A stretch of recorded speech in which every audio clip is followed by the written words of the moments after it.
எல்லாமே முடிஞ்சு போச்சு அப்படின்னு நினைக்கிற இடத்துல இருந்து தான் லைஃபே ஸ்டார்ட் ஆகுது அப்படின்ற சொல்ற படம் தான் வந்து மேட் இன் கொரியா. இது நெட்ஃபிளிக்ஸ்ல இப்போ ரீசெண்டா ரிலீஸ் ஆன ஒரு படம்.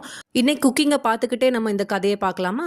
ஆக்சுவலி இந்த கதையை ஸ்டார்ட் பண்ண விதம் எனக்கு ரொம்ப பிடிச்சிருந்துச்சு. கன்னியாகுமரியிலேருந்து ஒரு பிரின்சஸ் வந்து கொரியா போய் அங்கே இருக்க ஒரு பிரின்ஸை மேரேஜ் பண்ணி அதுக்கப்புறம் அங்கே நம்ம தமிழ் கலாச்சாரத்தை அங்கே சொல்லி அவங்களுக்கு நம்மளோட தமிழ் வேர்ட்ஸ்லாம் வந்து நிறைய அங்கே இருக்கிற மாதிரி, அம்மாவுக்கு அம்மா தான் சொல்கிறாங்க, இப்படி நிறைய அப்பா அப்படி நிறைய வேர்ட்ஸ் வந்து நம்ம தமிழ் வேர்ட்ஸ் தான் அங்கேயுமே யூஸ் பண்ணுற மாதிரி அவங்க தான் இன்ஃப்ளூயன்ஸ் பண்ணதாக வந்து இந்த படத்தோட ஸ்டார்டிங் இருக்கும். ஸோ அது வந்து ஒரு மாதிரி இன்ட்ரெஸ்டிங்காக இருந்தது.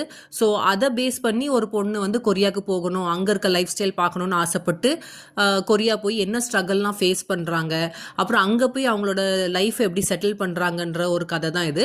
இப்போவே சோஷியல் மீடியா பிளாட்ஃபார்ம் எல்லாத்துலேயுமே வந்து ஒரு பொண்ணு சோலோ ட்ராவல் பண்ணணும், ஃபாரின் போய் பார்க்கணும் அப்படின்ற ஒரு எண்ணம் வந்து எல்லா கேர்ள்ஸ்க்குமே இப்போ நேச்சுரலாகவே இருக்குது. ஸோ எனக்குமே அந்த எண்ணம் உண்டு. இந்த மூவியை பார்க்கும்போது ஏதோ நானே கொரியாக்கு போன ஒரு ஃபீல் கொடுத்தது எனக்கு, ஒரு ஃபீல் குட் மூவி. ஸோ ஃப்ரீயாக இருக்கும்போது நெட்ஃப்ளிக்ஸில் இருக்குது பாருங்கள்.